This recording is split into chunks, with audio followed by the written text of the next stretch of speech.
Welcome to the LSI Behind the Wind podcast. I'm Lauren Lane. For 50 years now, the LSI team has dedicated themselves to the science of business development. We've seen the impact of our work and how it's evolved into economic development and now social impact work. This week, Sean and I are going to be on the podcast together. So, hi everyone, welcome to the podcast today. I'm so excited to be here with all of you. Today, Sean and I are going to be talking about all things LSI Behind the Wind podcast, strategy, and what we've been doing here in Washington, D.C. So, hey Sean, how's it going this morning?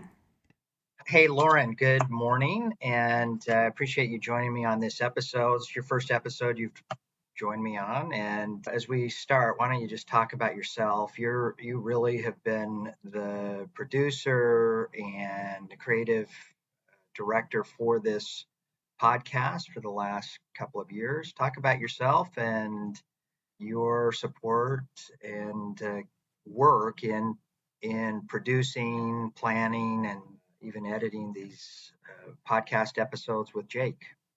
Thanks for having me on this morning. It's kind of odd to be on the other side of the conversation for once, but I have been working at LSI for almost 2 years now, which is crazy to me that it's been that long.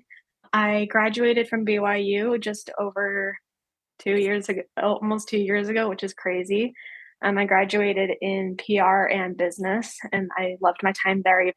Producing the podcast has been so much fun. We've had a lot of fun together. I feel like I've gotten to learn so much from the different people who've been able to come onto the podcast. And I tell you every week, but I'll say it again. I feel like I'm just a sponge that absorbs all of this information, and it's been a blast. I can't wait for all of the things we've got going on and the people we've got planned for the future. And I think we've got a really good thing going. I do too. It's been fun working with you as well. Tell me, of all of the podcasts that we have recorded, what is memorable, or what do you have a favorite? Ooh, that's a good question. I don't know if I can pinpoint to a specific episode and say this one is my favorite, because in all of the episodes, and I genuinely mean this, I feel like there's just these pieces of gold in every episode where I'm like, oh my gosh, that is so good. I feel like I needed to hear that or needed to learn that in every single episode. Like every guest we've brought on, I've been like, oh my gosh, this person really knows what they're talking about. Oh my gosh, like I've never even considered that point of view before. So I don't know if I can necessarily say I have a favorite episode, and that's kind of taken the easy way out of this question. But genuinely, I feel like every episode has been so insightful and fun to learn from. It's when you and the communications team encouraged me to do these podcasts. You remember this. I said, I don't have time for it. I'm not a not a podcast host, and I'm not good at this. This isn't what I do. And you especially said, no, we really want you to lead these recordings as if you're just sitting in a room with your guest, or you're sitting and talking to a client. And so that's what I've always had in mind. Is we've done these recordings. We Interestingly, most of our recordings have not been face to face. They've been virtual, and yet I think we have done a good job in establishing that feeling for these recordings, that it's like the guest and I are just sitting next to each other and talking about things that are important to the company, things that are important to our work or their work. And I think it's been really good.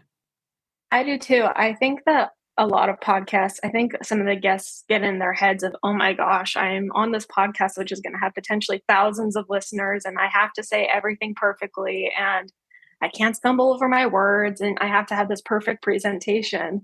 And I didn't want our podcast to feel like a scripted, sit down formal interview. I wanted it to feel like, okay, we're going to have a frank conversation with the CEO, and we're going to bring on these people to talk about their specific areas of expertise. And I want it to feel like, yeah, it's just a conversation that you could hear sitting in a coffee shop, sitting like you're talking to some of your work colleagues. I felt like that was such an important element of the podcast, and I'm so glad we were able to capture that. It's been it's been interesting, as you said, even when we've had politicians and we've had other CEOs and executives on a recording and an episode. Oftentimes they'll say, "I'm really nervous," and I think, I mean, I'm very cognizant about that, and I've tried to make everybody just feel comfortable, and it's not scripted. I've never had a script of anything that I've done. I mean, we've put together outlines just primarily for the guests, but not for me. And it's just been a dialogue. And I think that that has been very successful. And I think we've had some really good feedback as a result of that. I agree. I've really enjoyed it, and it's been fun to capture people in more of like their candid state and not so much of their polished state, which I Exactly. think is always a more interesting thing to hear from personally. So I'm glad this is where we're at. Has there ever been an episode or a thread in an episode that that you've been nervous about, or that you haven't known really where I was going with this, or where the guest was going? I mean, there's been a couple moments across some of the episodes where I was like, "Oh no, like where is this gonna go? Like, are we gonna be the next Twitter scandal if I release this? Like, where is this gonna go?" But I feel like that's just part of the job is being able to hear and take the words and let them be what they are. So there have been a few moments where I was like, oh no. But for the most part, I It's feel gone like it's well. been good. Let me ask you a couple other things. You are a podcast junkie, and I am. what what do you think makes a good, engaging podcast? For me, it's all I think there's a couple components of a really good podcast. One, I think that there has to be good chemistry between the podcast hosts and the listeners. I feel like the good podcasts, they understand who their audience is and they know how to talk to them. One of my most favorite podcasts ever, it's a true crime podcast, but the hosts, they're so in tune with their audience and they understand what their audience wants to hear and maybe the information they don't want to hear. And I think that's a really valuable distinction of understanding, okay, my audience doesn't necessarily need to know this information. We have this information, but that doesn't mean we have to share it. And I think another really great quality podcast is just the information they bring because the internet is so big and so vast these days that you can look up anything in 2 seconds and not necessarily have to listen to a 35-minute podcast episode to learn about it. But I think podcasts provide a really great way to learn more. They kind of feel like the virtual classroom that just keeps growing. The Wall Street Journal podcast is phenomenal in that sense. They are constantly bringing in new people, new topics that are engaging and interesting and include the viewer because they make it relevant to the listener. So, I don't know, I Interesting. just the connection I think is the most important thing. So you mentioned a few podcasts. What are your favorites? So I love the Wall Street Journal podcast. They release an episode every single day, Monday through Friday. Wow. That's a fun. Yeah, they're usually about 20 minutes long, so they're nice and short. But I love those podcasts. My favorite true crime podcast is Morbid. They go into all of the hairy cases, which is not for everyone, but I enjoy it. And then there's a couple self help podcasts that I really enjoy listening to that talk about, you know, creating happiness in your life and finding joy and some other religious podcasts as well that I think are great. So they span the board, but they're all great for different reasons. It's awesome. For me, I think what I love about a good podcast is, as I said, I mean, I'm trying to replicate this with our guests, that it is, I have this privilege of having been witnessed and a part of this conversation between two really good subject matter experts. And I mean, that for me, that's what I think is exciting about our podcast, and is that it's a conversation. It's a dialogue. It is not like, I'm not trying to be a news reporter, and I want to make this feel like the guest and I are together in a room having a discussion about whatever the topic is. And maybe, a lot of times we'll have this path, or in my head, I'll be thinking, this is what I want to do. This is where I want to go with this guest. And it goes down a completely different path. And I love that. I mean, I've tried to be flexible in this, that if we go down a path and it's going well, then I just go with it. And it really is, the lead is the guest. And like I said, I don't want to be a news reporter. I want to give this opportunity for our listeners, internal, external listeners, to be a part of this conversation and hopefully benefit in what they're doing in their work. Yeah, I agree. There is definitely a difference between podcasters who very clearly are reading off of scripts and podcasters who are truly trying to have that authentic conversation. And authenticity is at the heart of everything I try to do personally. So it is so important to me that that's our common goal in our podcast. I love it. Some of the podcasts that I listen to is, I love the revisionist history Oh, yeah. podcasts, Malcolm Gladwell. I mean, there's a few that I haven't listened to, but almost everything that Malcolm Gladwell has written or released, I have read or listened to. I've listened to every one of his podcasts. I listen to Tim Ferriss, who I think is crazy, and I love him. And I think what I like about Tim Ferriss's episodes are that you never know what you're going to get from Tim Ferriss. It could be like the most amazing discussion from an artist or a business executive or a writer, whatever, athlete. And many of these individuals I've never heard of before, and it's just amazing. Or it could be some crazy episode about psychedelic drugs, and um, but I think being open to some of Tim Ferriss's, where he goes and what he's doing, I think has been. I mean, sometimes I turn his stuff off just because it's too much. I just can't do it. But he has an interesting ability to tease out what has worked for some of the most successful individuals in a market, in a particular field, in a sport, in a whatever. And a lot of these, he's given a voice to a lot of these people that I would have never known about or heard of, and it's interesting. I mean, and it could be Mark Zuckerberg that he has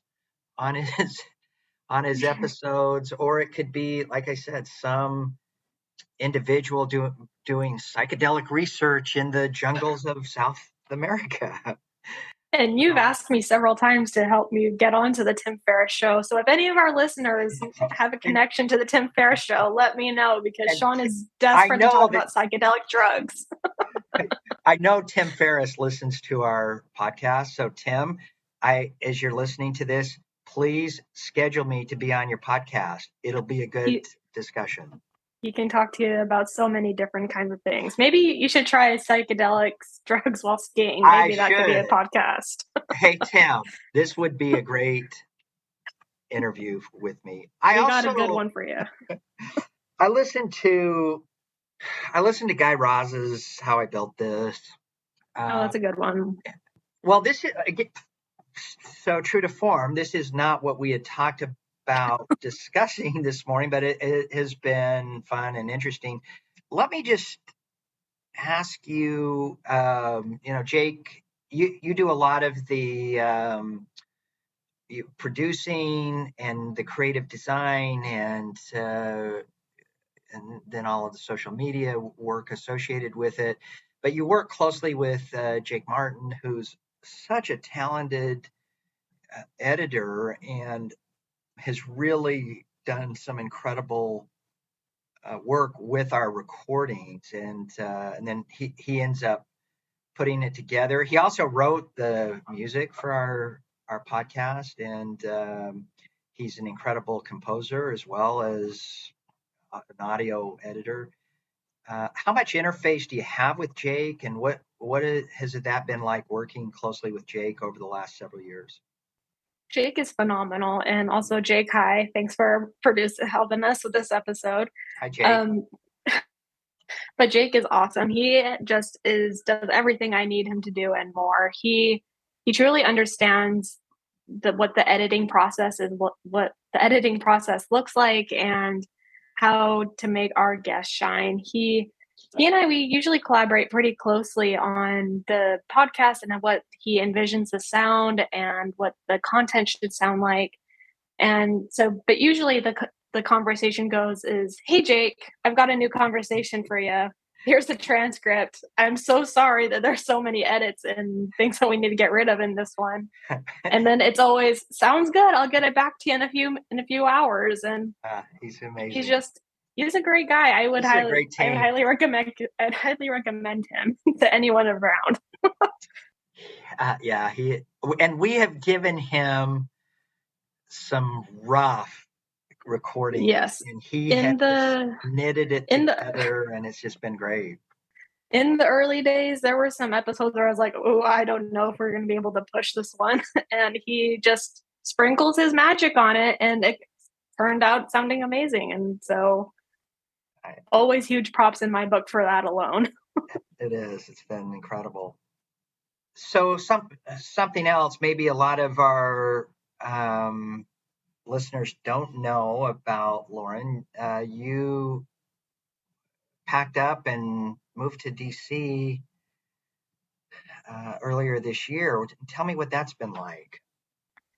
Yeah, I had the opportunity at the end of May to move to Washington, DC. I honestly, I never really, if you had asked me a year ago if I was moving to Washington, DC, I would have been like, there's no way. There's absolutely no way. But the timing was right with the company and with my personal life. And I decided I wanted to try and experience some new things. And I've never really lived away from home before. My family lives in Salt Lake City, and I went to school at BYU, which is in Provo, which is a whopping 45 minutes away. So I never considered myself moving away from home. And when I had the opportunity to move to Washington, DC, I really made it a goal to make the most of it.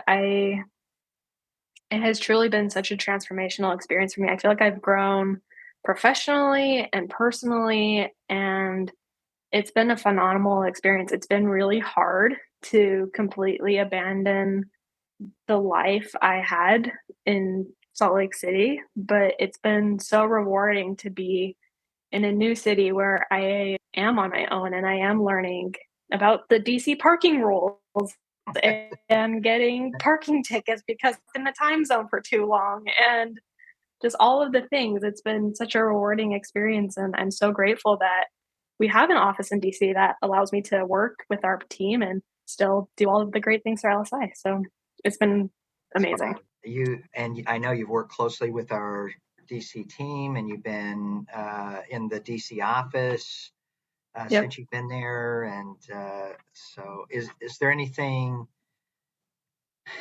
that stands out in your mind or that has been really special as you have moved uh, the podcast operations to DC. I feel like it's all been exactly what I needed it to be. I moving across the country and essentially making myself a remote worker to the late in office team has been an interesting transition. I simultaneously feel like I've gotten busier since I moved out here because I am more online. And also, I feel like it's forced me to really continue to build those connections with everyone in the organization and maintain those relationships, whether it's through video calls or messaging or whatever it is. And it's one of my favorite parts of my day is when I'm in the office, I go and eat my lunch in front of the White House because our office is, the next building next, over. next to the And White so House.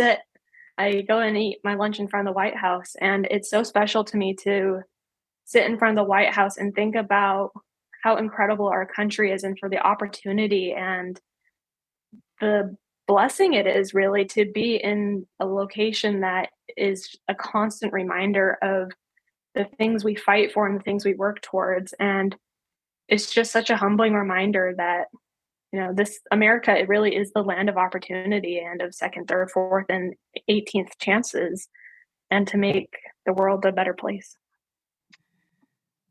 And I know what you're talking about. When I was a little younger than you, I'd never been on a plane before. One of the first flights that I ever did was to DC, and I flew into the Baltimore Washington airport and drove down. And I still, to this day, it was over 30 years ago, but I remember driving down from Baltimore to DC, and it was in the late afternoon. And I remember seeing the Capitol and seeing the Washington Monument, and then that night I walked to the Lincoln Memorial, and I still remember walking up those steps, and just I was really so emotional about being there and experiencing that. And so I can relate to what you're saying about being in DC.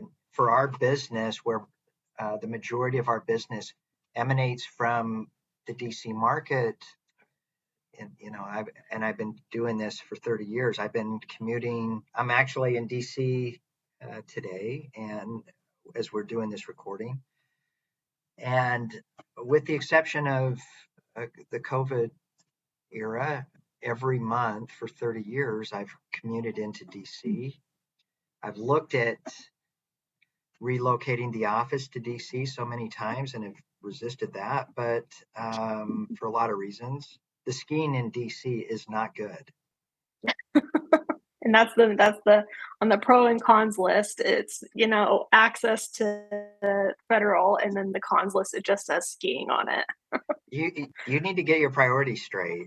Skiing should be Hey, at the skiing top. has always been at the top of my priority list. So it is. I mean, even 30 years later, I remember what that was like, and doing that drive down from Baltimore. I still remember that the sun was going down, and to see the sun setting on the Capitol and the Washington monument, and then walking at night, which I've told you this, I tell everyone, the best time to see the monuments is at night.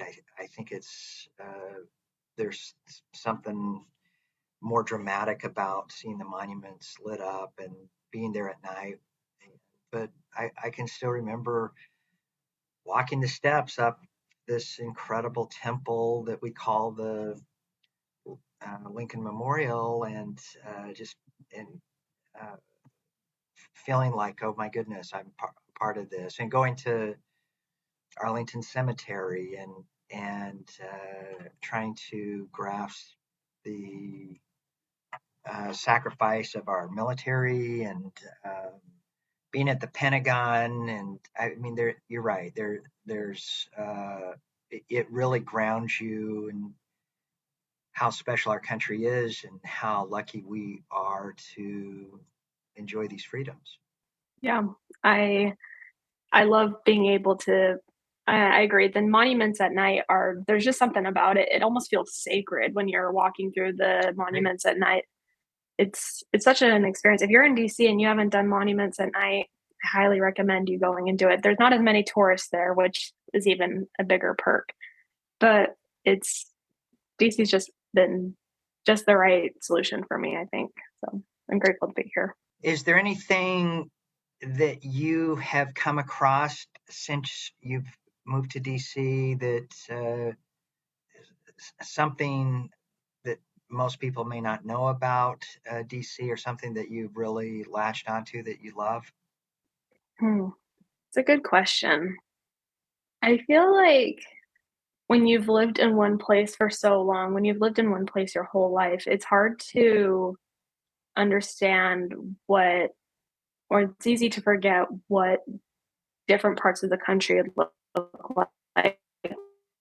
Being in DC has been really interesting because it's been a reminder that there is a variety of opinions, there's a variety of life experiences, there's so much culture and voice and talent, different foods and different music and festivals and just the clothing. And it's been awesome to experience all of those like for the first time and really latch on. I mean, you and I, we've talked a lot about shared passion for the National Gallery of Art.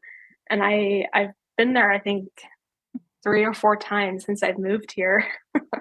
Just because there's something new every time that I go to the museum and there's something new every time where I'm like, oh, I didn't see that one before. That one's incredible. Oh my gosh. And I just end up standing in front of this painting for like 20 or 30 minutes staring at each individual brush stroke. So I feel like I'm still learning a lot about what DC is and what it has to offer, but I feel like that's probably a lifelong pursuit at this point because there's so much. Well, I agree with you. I mean, I don't. Uh, Clearly, the National Gallery is not a secret, but I Obviously not. love it maybe more than the Louvre or I mean the Met even. There's The big something words. I mean, I think it's accessible. It's more Yeah. accessible than those other museums, and I love both of them. I love the Met, I love the Louvre, but the National Gallery, it's just it's so accessible, and there's a different feeling, a different chemistry there, and I agree. I've spent so much time at the National Gallery, and early on when I was coming to DC every month, I would it was always that was always part of my um, schedule, was that I a lot of times I would go and do work in the at the Waterfall Cafe, and walk around the museum, and I it was inspiring, and I haven't done that for a long time, and I need to do that.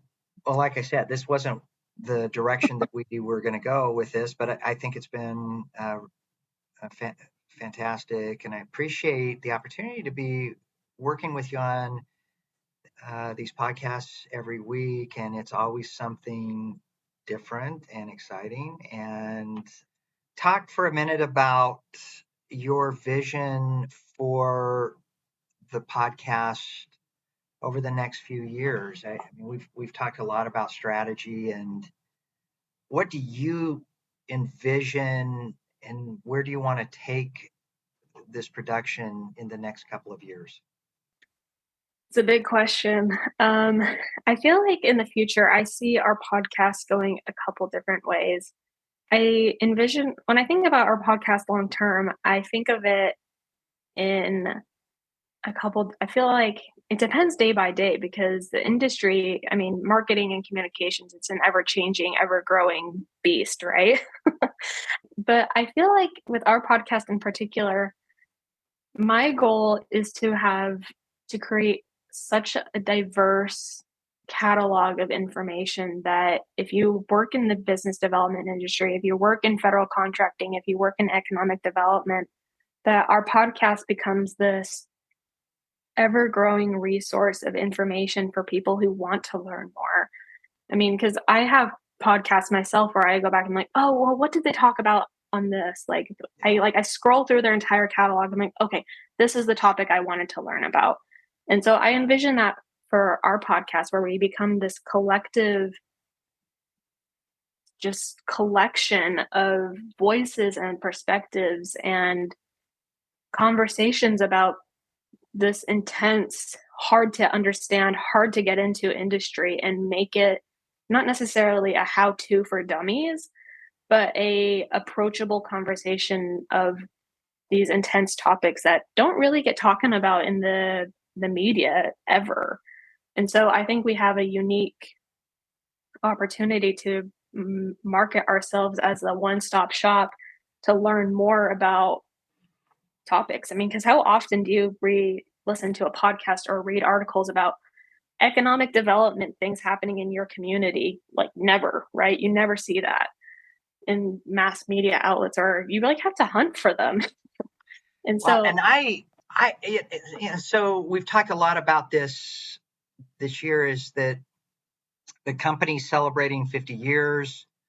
I'm celebrating my 30th year with the company this year. And as I look back on my career, I would have loved to have had a repository like this where I could have gone in and heard these conversations with the leading experts in our field. And I didn't have that. yeah, You're right. It's now a repository for the very best in our business. And then, and I mean, there's some things that we've done that were, current. A lot of the IIJA work that we've talked about this year, although IIJA is, and some of the follow-on programs to IIJA, yeah, that's going to expire, but the concept and the topics will be evergreen.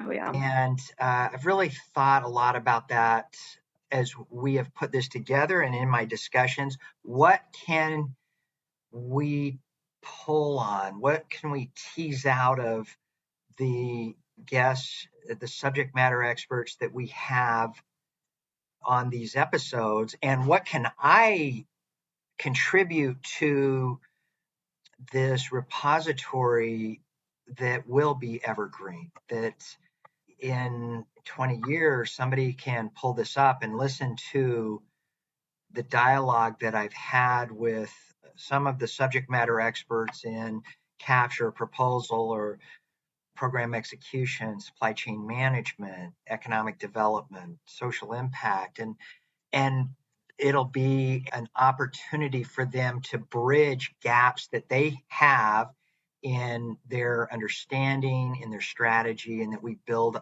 on that. And I mean, surely our industry is going to continue to change and evolve. I mean, I look back to where we were 30 years ago and the stories that I heard from 50 years ago before I joined the company. And oh my goodness, I mean, really, the business has changed radically. The market has changed radically, but there are still concepts that I was given by the leadership of LSI 30 years ago that are still relevant.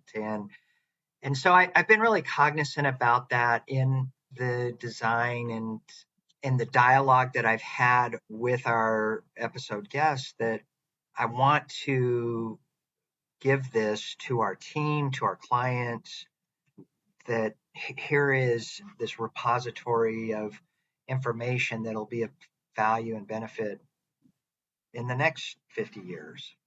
I agree.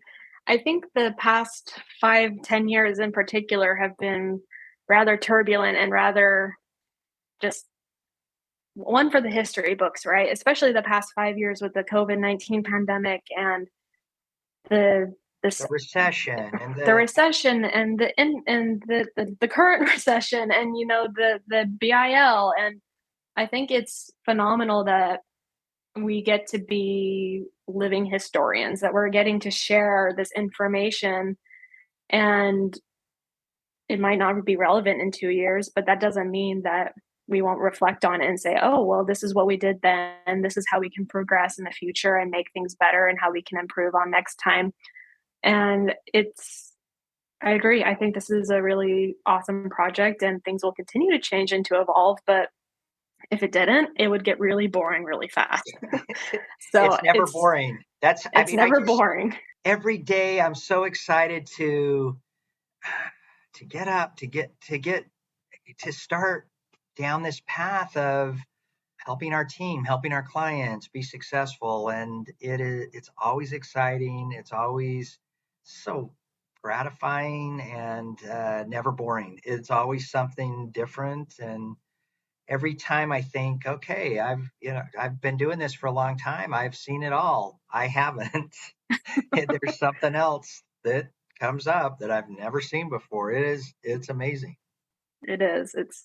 It's fun to be on this team and and work for a team that just is constantly moving and constantly changing because I just love it. I love the experience of constantly experiencing new things and trying to figure out new solutions and solving age old problems. I think it's some of the most important work that we can do.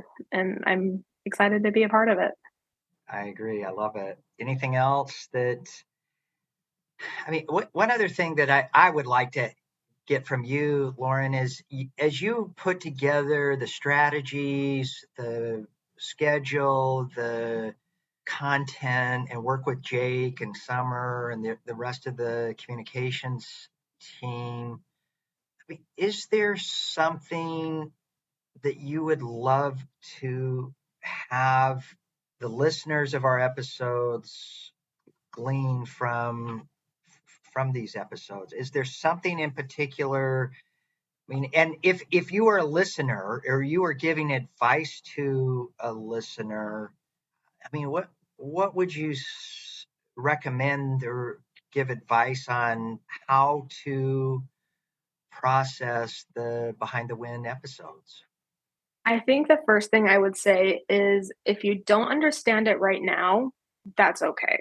Because everything we do has decades of experience behind it. And understanding the principles and things that we talk about in these episodes, if you don't understand it when we talk about it for the first time, that's okay. Like, you're not going to understand what our whole supply chain process looks like off of a 30, 45 minute episode. You're not going to understand completely why we set on certain projects, why we decided to do certain things, why we're talking about certain subjects for the first time. You're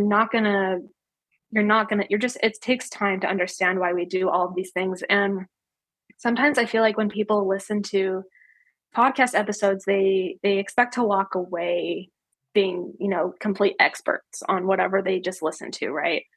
And that's just not true. That's not how the process works. You don't listen to a 45-minute episode and then be like, okay, well, I know everything about supply chains now. I'm going to go off and, do whatever. And so I think to listeners, I would say, if you don't understand it now, that's okay. And we want to talk to you through it more. We want to help you understand why this is so important. Like, I've had in my own personal So life, build on, establish a yes, foundation and then build on it. It's, just like anything, yes, building a skill set. exactly. Like, in my own personal life, I feel like when I talk to my friends, I talk to them constantly about the infrastructure bill. I'm like, you guys, you don't understand how massive this is. Yeah. And when I first tell them about it, they're like, well, why should I care about that? Like, It's always a great conversation of, well, this is what's happening. This is what's happening. Like today they released this. Like today we're going to talk about that. Like I think, I mean, like anything, there is a step by step process to understand what's happening. So if you don't understand what we're talking about in the podcast, reach out because we want to talk to you. And like that's not an empty promise of like, yeah, reach out and we'll get back to you. Like it's a please reach out. We want to talk to you about this. We want to help be a force for good in this world. And that only happens if it's a two-way conversation. It being a change for good doesn't it's not a one-way conversation. Like we can't just talk to you and expect things to change. Change has to be a two-way conversation. And that requires both parties to reach out. So Great advice, and I would echo that. We're here to provide guidance through whatever path of business development or program execution that you're on, and then build on this. I mean, really, I was so excited to hear one of our associates say to me that she said, I don't get time with you. I would never have this time with you, meaning me. And that she said, I have every Monday when these episodes come out, she said, I've just blocked my calendar as if it is a meeting with Sean. And, I'm really humbled by that she has that kind of commitment to the organization. But she said, I look at it as my weekly meeting with you. And she said, I would never have the opportunity to have spent hours of learning from you and learning from the subject matter experts of the behind the wind, behind the wind, behind the wind. That's the other podcast of sailing, right? behind the wind, behind the wind, as a meeting with you and some of the world's leading experts in business development, program execution, and whatever it is. That really touched me, and I was really humbled to hear that from her, that she is so committed to this science and to this art that she's got a standing meeting with me every week and downloading and listening to Behind the Wind. So, have you been surprised at the response that we've received? I mean, you remember when I said to you and especially Summer, who is my biggest cheerleader, but I said nobody's going to care about this, nobody's going to listen to it, and I just cannot believe how big this has become. it's been truly one of the biggest surprises. I frankly, when we started, I was like, I know we need to do this, but I'm not sure what kind of response we're gonna get. And the first few episodes, I was like, oh, are my worst fears being confirmed? I don't know. But as we've grown, I have continued to see the reach that our episodes are getting, and I have so many interesting conversations with people at work and at home. I mean, even my mom listens to these episodes. Like, hi, mom, it's good to see you. But like, it's just What's your interesting. mom's name? Christy. Christy. Hi, Christy. I uh, That's hilarious. I have people all over the world that say, I listen to your podcast. I listen to this. That's amazing. I get that too. I am just shocked by it. I know, and it's kind of nerve wracking to me to know that you know I'm kind of an introvert, and being in the field I am, it kind of forces me to not be, but I am in deep in my heart. And so knowing that like my words are going literally across the world, we have the stats to show it. It's kind of nerve wracking, but it's also phenomenal to me to know that we have this technology to connect with people all over the world and share our stories. And it's been impressive and terrifying and awesome at the same time. Well, this has been great. I mean, I've wanted to do this for some time because you are. I love now that you do the introductions to the episodes, and people are saying to me all the time, "Hey, who's this Lauren?" And you've got the greatest. You have got the greatest social media name ever, Lauren Lane. I mean, it sounds like a social I media name. You sounds like Oh, you made thanks. this up. But Thanks. I appreciate working with you and Jake and the rest of the communications team, especially Summer is also another quiet guiding voice of this work, and I really value her input. It's every every episode she's got some comment that she gives me, or some hey, I pulled this out, or think about this, and she's just this quiet force behind a lot of this, as you know, which is it's been incredible working with her. I Um, agree. Couldn't do it without Summer. no, She's absolutely one of my most favorite people I've ever met. she Couldn't do is it without you, Summer. Thanks. the heart of LSI, and She really is. survive without her. She's so in tune with what is happening throughout the organization and keeps me grounded. And I couldn't survive without her. She's amazing. Anything else as we wrap up? I guess just one last note to our listeners that if you guys want to reach out or if you have comments or questions about the podcast, please do so. We'll link our emails and social media in the notes. And we really would love to connect with you. I would personally love to connect with you. So please feel free to reach out and let's talk. Let's get a conversation going. Thanks, Lauren. Appreciate all you do, and Jake and the entire communications team. We could not do this without you, and it's been such a pleasure working with all of you since we started this. It's been a great adventure, and looking for a lot more to come. I'm excited about your strategies, Lauren. So thank you. Thanks, Sean. It's super fun working with you too. Glad I get to be here with you. Thanks. See ya. All right, bye.